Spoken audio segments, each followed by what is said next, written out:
पापा मेरा स्केच साफ करेंगे और साथ में आप लोगों को भी बताएंगे कि स्केच साफ कैसे कर सकते हैं। हेलो एवरीवन, चलिए शुरू करते हैं। ये हमारी स्केटर बिटिया, आज हम अपनी स्केटर बिटिया का स्केट साफ करेंगे और बेरिंग साफ करेंगे और साथ में आप लोग को भी बताएंगे कि बेरिंग्स को कैसे क्लीन करते हैं। चलिए शुरू करते हैं।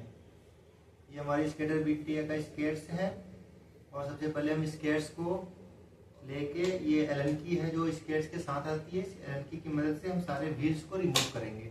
एलन की लगा के बोला, ये एक्सल को यहाँ रखा, व्हील्स को यहाँ रखा।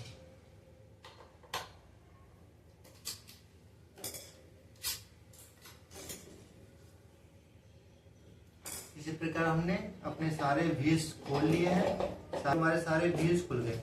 अभी इन व्हील्स में से हमें बेयरिंग अलग करनी है। तो आपके पास जो लंकी आती है, लंकी में एक छोटा सा नोब होता है, आप उसकी मदद से, इसके लिए पार्टिकुलर एक टूल्स भी आता है जो कि मेरे पास नहीं है और मैक्सिमम लोगों के पास नहीं होता। तो फिर हम इसको लंकी से खोलते हैं। इसमें सिंपल सा करना है, ये बेयरिंग के अंदर डाला और इसको ऊपर की तरफ कर दिया, ये आपकी बेयरिंग निकल गई। और उसके बाद दूसरी साइड के लिए आपने ऊपर से प्रेस किया तो इसके अंदर से जो स्पेसर है और बेयरिंग्स, दूसरी बेयरिंग भी निकल गई। सेम ऐसे आप दूसरे व्हील्स को भी ऊपर प्रेस करके आपने बेयरिंग्स निकाल ली, प्रेस करके दूसरी बेयरिंग्स और आपके अंदर का स्पेसर निकल गया। ऐसे एक एक करके हमने सारे व्हील्स से सारी बेयरिंग्स को रिमूव कर लिया है और व्हील्स को एक साइड रख दिया। अब इसमें से जितने हमारे स्पेसर्स हैं या इनको बीच का डिस्टेंस भी बोल भी सकते हैं, इनको एक साइड हमने रख लिया और ये हमारे सारे बेयरिंग्स आ गए। ये हमारे सारे बेयरिंग्स हैं। अभी मैक्सिमम बहुत सारी बेयरिंग्स होते हैं जिनमें कि वन साइड डस्ट कवर लगा होता है, जिसमें दोनों साइड डस्ट कवर लगा होता है। तो इसमें तो हमारे पास दोनों साइड में डस्ट कवर था, लेकिन हमने एक साइड का डस्ट कवर निकाल रखा है, उसको हम अंदर साइड में रखते हैं। जो बाहर साइड होता है उसमें सिर्फ हमने डस्ट कवर लगा रखा है। तो डस्ट कवर निकालने का आसान तरीका है, आप एक सेफ्टी पिन ले सकते हैं। सेफ्टी पिन से दूसरी साइड से ऐसे हम पुश करेंगे तो हमारा ये आसानी से डस्ट कवर भी निकल जाता है। ये डस्ट कवर को हमने साइड में रख दिया। अब सेम दूसरी बेयरिंग्स हैं, दूसरी बेयरिंग्स में भी दूसरी साइड से हमने पिन की मदद से पुश किया और हमारा ये डस्ट कवर आसानी से निकल गया। और जिन बेयरिंग्स में क्या दोनों तरफ डस्ट कवर है, तो मान लीजिए इस बेयरिंग में क्या दोनों तरफ डस्ट कवर है, तो फिर हम पहले एक साइड के डस्ट कवर को सेफ्टी पिन की मदद से ऐसे ऊपर से निकालेंगे। ऊपर से निकालने पे भी ये आसानी से निकल जाता है। फिर दूसरी साइड के लिए क्या हम प्रेस कर देंगे दूसरी साइड से, तो डस्ट कवर हम आसानी से निकाल सकते हैं सेफ्टी पिन की मदद से। तो ऐसे हमने एक एक करके सारे डस्ट कवर निकाल लिए। ये हमारे सारे बेयरिंग्स हो गए, ये हमारे सारे डस्ट कवर एक साइड में हो गए। पहले हम बेयरिंग्स को क्लीन करेंगे, उसके बाद फिर एक कपड़े की मदद से हम व्हील्स को भी क्लीन कर सकते हैं। बाकी व्हील्स को डीपली 2 मिनट के अंदर कैसे पूरा क्लीन करना है वो हम बाद में बताएंगे। इसलिए फिलहाल हम आज फोकस करते हैं बेयरिंग्स के ऊपर, अपने बेयरिंग्स को कैसे क्लीन करना है। तो हम कोई एक ऐसा छोटा सा डिब्बा ले सकते हैं, कोई एक बॉक्स, जैसे छोटा सा बॉक्स, या फिर कोई बोतल भी ले सकते हैं, जैसे आपको सुविधा हो। तो फिलहाल हमारे पास ये छोटा सा बॉक्स था, तो हम बॉक्स को लेते हैं और इस बॉक्स में हम अपनी सारी बेयरिंग्स को डाल देते हैं।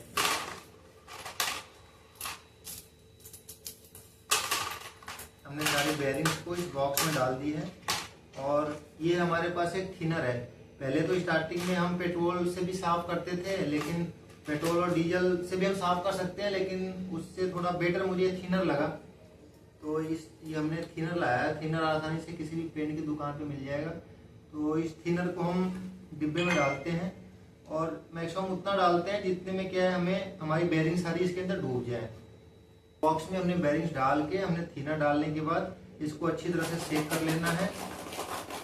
सेक करने के बाद हम 5 मिनट, ज़्यादा 5 मिनट हम इसको छोड़ देंगे। 5 मिनट छोड़ने के बाद फिर हम ऐसे बेयरिंग्स को निकाल के थोड़ा सा हिलाएंगे। हिलाने के बाद फिर थोड़ा सा ऐसे झटका मार के बेयरिंग्स को ऐसे रख देंगे इसके ऊपर।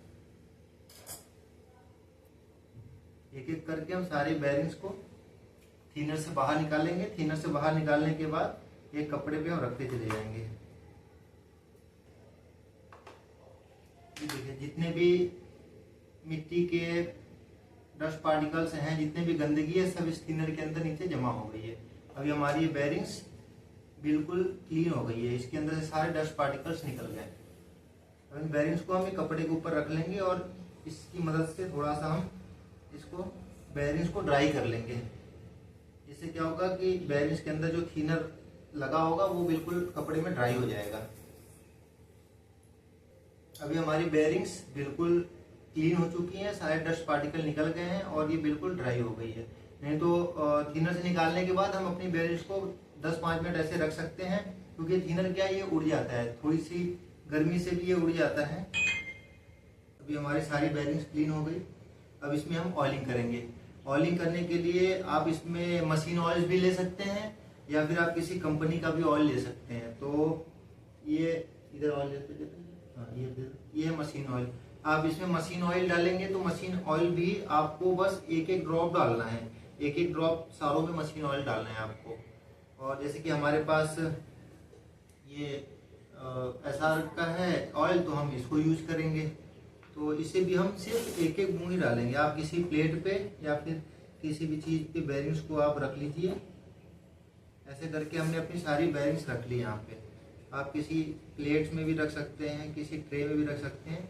अभी हम इसमें सिर्फ एक एक बूंद डालेंगे।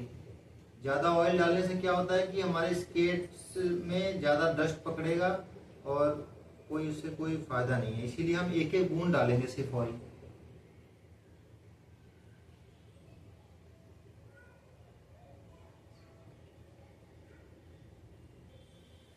बस हमने सारे बेरिंग्स में एक एक बूंद डाल दिया और एक एक बूंद डालने के बाद सारी बेरिंग्स को हम ऐसे रोटेट कर देंगे। रोटेट करके सबको एक बार रोटेट करने से क्या होगा, सारे में जो ऑयल है आपका सब सर्कुलेट हो जाएगा सारे बॉल्स में।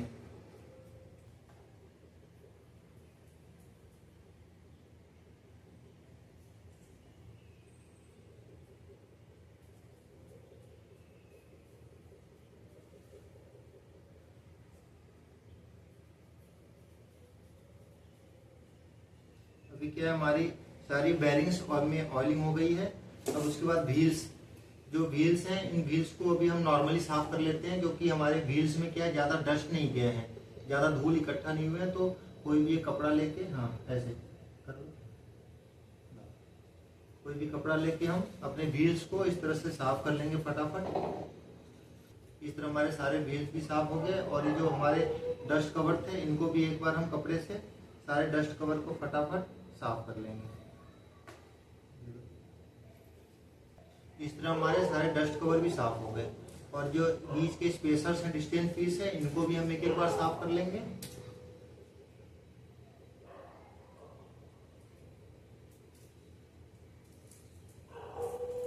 जो स्केट्स हैं, स्केट्स को भी एक बार हम साफ कर लेंगे। अभी हमारे स्केट्स इतने गंदे नहीं है और इसके फ्रेम भी इतने गंदे नहीं है, तो एक बार नॉर्मली फिर भी हम एक बार कपड़ा घुमा देंगे इसमें। अगर फ्रेम्स ज्यादा गंदे हैं, मिट्टी लगी है और शूज में मिट्टी लगी है, तो फिर इसको हम अच्छे से पानी का कपड़ा लेके अच्छे से साफ करेंगे। बाकी व्हील्स को डीपली साफ करना है, उसके लिए हम बाद में एक सेपरेट वीडियो बना देंगे। सिर्फ 5 मिनट का काम है और व्हील बिल्कुल आसानी से बिल्कुल चमक जाएंगे। हम अपने बेरिंग्स में डस्ट कवर को फिट करेंगे। डस्ट कवर फिट करने के लिए क्या है, बेरिंग में 2 पार्ट्स हैं। एक तरफ क्या जो हमारे बॉल्स हैं वो दिखते हैं और एक तरफ क्या है प्लास्टिक की एक रिंग दिखती है। एक तरफ बॉल्स के ऊपर हमें प्लास्टिक की रिंग दिखती है, सबकी बेरिंग्स में सेम ही होती है। और एक तरफ हमें सिर्फ बॉल्स दिखते हैं। तो जिस तरफ हमें बॉल्स दिखते हैं उस तरफ हम डस्ट कवर को लगाएंगे।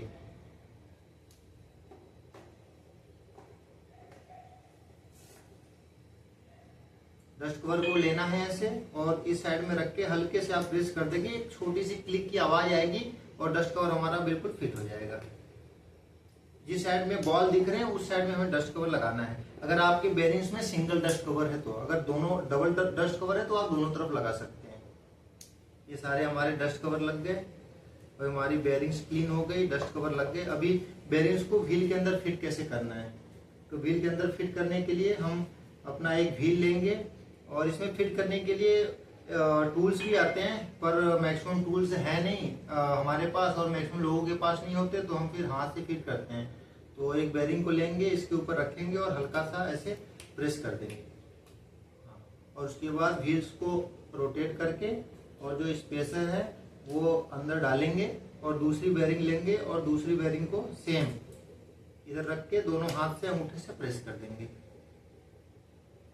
ताकत लगाओ थोड़ा। हाँ, ये गुड, बहुत अच्छा।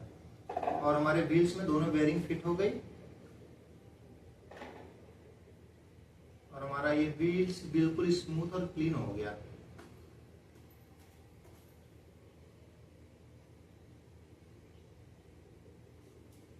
ऐसे एक एक करके सारे व्हील्स में हम बेरिंग्स को फिट करेंगे।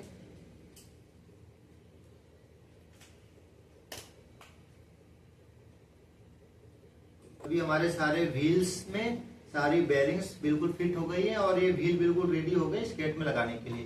तो अभी हम इस व्हील्स को लेंगे। जैसे कि हमने अपने इस व्हील्स के ऊपर मार्किंग कर रखी थी कि कौन सा व्हील कौन से लेग में और किस नंबर पे आता है। आप भी ऐसा कर सकते हैं क्योंकि हर व्हील क्या है, आगे वाला व्हील पीछे वाला व्हील अपने हिसाब से अलग अलग घिसता है। तो व्हील का रोटेशन भी हम करते हैं। व्हील रोटेशन के ऊपर हम बाद में एक सेपरेट वीडियो बना देंगे। फिलहाल हमारी जो मार्किंग है उस हिसाब से हम अपना अपने स्केट में अपना व्हील फिट करते हैं। ऐसे व्हील को ऐसे हम लगाएंगे और उसके बाद जो ये एक्सल है, एक्सल को लेके नॉर्मली ऐसे डाल देंगे। डालने के बाद एलनकी से बिल्कुल हैंड टाइट कर लेंगे। और फिलहाल सारे व्हील फिट करने के बाद फाइनली हम एक बार फुल चेकअप टाइट करते हैं। नॉर्मली हैंड टाइट करेंगे पहले। हैंड टाइट करने के बाद फिर एक बार सामने से चेक टाइट करेंगे।